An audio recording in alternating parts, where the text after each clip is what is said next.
महादेव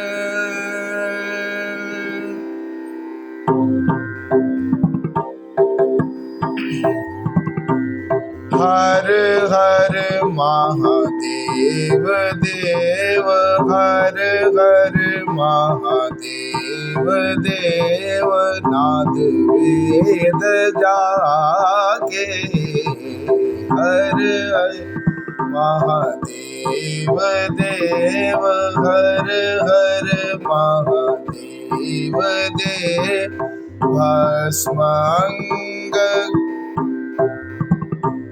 भस्मांग डमरू कर भस्मांग डमरू कर गौरी अर्धांगी सोए गौरी अर्धांगी सोए वृषभ वाहन दीन शरण वृषभ वाहन दीन शरण चंद्रमा ललाट धरि हर हर महादेव देव हर हर महादेव देव हर हर हर हर हर हर महादेव देव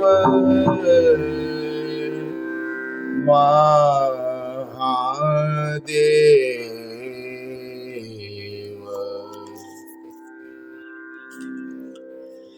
धर्म प्रेमी बंधुओं, श्री शिव महापुराण रुद्र संहिता पार्वती खंड के आज 7वें अध्याय में पार्वती का नामाकरण तथा उनकी बाल लीलाएं एवं विद्याध्ययन की कथा।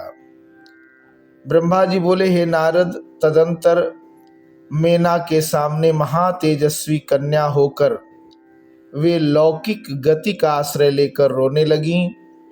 हे मुने, उस समय प्रसूति गृह की सैया के चारों ओर फैले हुए उनके महान तेज से रात्रि के दीपक शीघ्र ही कांतिहीन हो गए। उनका मनोहर रुदन सुनकर घर की सब स्त्रियां प्रसन्न हो गईं और शीघ्र ही प्रेम पूर्वक वहां चली आईं।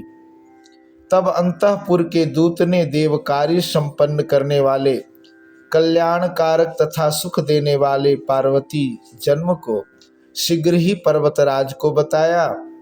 पुत्री जन्म का समाचार सुनाने वाले अंतःपुर के दूत को न्यौछावर रूप में देने हेतु उन पर्वतराज के लिए श्वेत छत्रक अदेय नहीं रहा। तत्पश्चात पुरोहित और ब्राह्मणों के साथ गिरिराज वहां गए और उन्होंने अपूर्व कांति से सुशोभित हुई उस कन्या को देखा। नील कमल के समान श्याम वर्ण, सुंदर कांति से युक्त तथा अत्यंत मनोरम उस कन्या को देखकर ही गिरिराज अत्यंत प्रसन्न हो गए। नगर में रहने वाले समस्त स्त्री और पुरुष परम प्रसन्न हुए। इस समय नगर में अनेक प्रकार के बाजे बजने लगे और बहुत बड़ा उत्सव होने लगा। मंगल गान होने लगा और वारांगनाएं नृत्य करने लगी। गिरिराज ने कन्या का जात कर्म संस्कार कर द्विजातियों को दान दिया। उसके बाद दरवाजे पर आकर हिमाचल ने महान उत्सव मनाया और प्रसन्न चित्त होकर भिक्षुकों को बहुत सा धन दिया। तदंतर हिमवान ने शुभ मुहूर्त में मुनियों के साथ उस कन्या के काली आदि सुखदायक नाम रखे। उन्होंने उस समय ब्राह्मणों को प्रेम तथा आदर पूर्वक बहुत सा धन प्रदान किया और गान पूर्वक अनेक प्रकार का उत्सव कराया। इस प्रकार उत्सव मनाकर बार बार काली को देखते हुए सपत्नी की हिमालय अनेक पुत्रों वाले होने पर भी बहुत आनंदित हुए। देवी शिवा गिरिराज के घर में वर्षा के समय गंगा के समान तथा शरद ऋतु की चांदनी के समान बढ़ने लगी। इस प्रकार परम सुंदरी तथा दिव्य दर्शन वाली कालिका देवी प्रतिदिन चंद्रकला के समान शोभा युक्त हो बढ़ने लगी।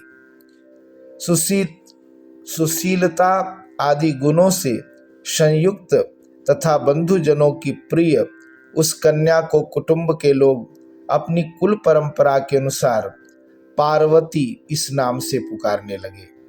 हे मुने, माता ने उन कालिका को उमा कहकर तपस्या करने से मना किया था, अतः बाद में वे सुमुखी लोक में उमा नाम से विख्यात हुई।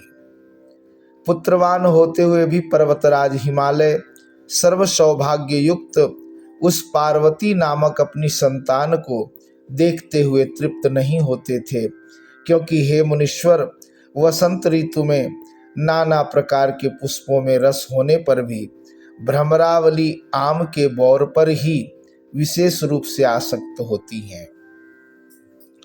वे पर्वतराज हिमालय उस पार्वती से उसी प्रकार पवित्र तथा विभूषित हुए जिस प्रकार संस्कार से युक्त वाणी से विद्वान पवित्र तथा विभूषित होता है। जिस प्रकार महान प्रभावशाली शिखा से भवन का दीपक एवं त्रिमार्गगामिनी गंगा से सन्मार्ग सुशोभित होता है, उसी प्रकार पार्वती द्वारा पर्वतराज सुशोभित हुए। वे पार्वती बचपन में अपनी सहेलियों के साथ कंदुक यानी गेंद, कृत्रिम पुत्रों यानी पुतला तथा गंगा की बालुका से बनाई गई वेदियों द्वारा क्रीड़ा करती थीं। उसके अनंतर हे मुने, वे शिवा देवी उपदेश के समय एकाग्रचित होकर सद्गुरु से अत्यंत प्रीति पूर्वक सभी विद्याएं पढ़ने लगी। जिस प्रकार शरद ऋतु में हंस पंक्ति गंगा को तथा रात्रि में अमृतमयी चंद्र किरणें औषधियों को प्राप्त होती हैं, उसी प्रकार उन पार्वती को पूर्व जन्म की विद्याएं स्वयं प्राप्त हो गईं। हे मुने, इस प्रकार मैंने शिवा की कुछ लीला का ही आपसे वर्णन किया। अब अन्य लीला का भी वर्णन करूंगा, आप प्रेम पूर्वक सुने।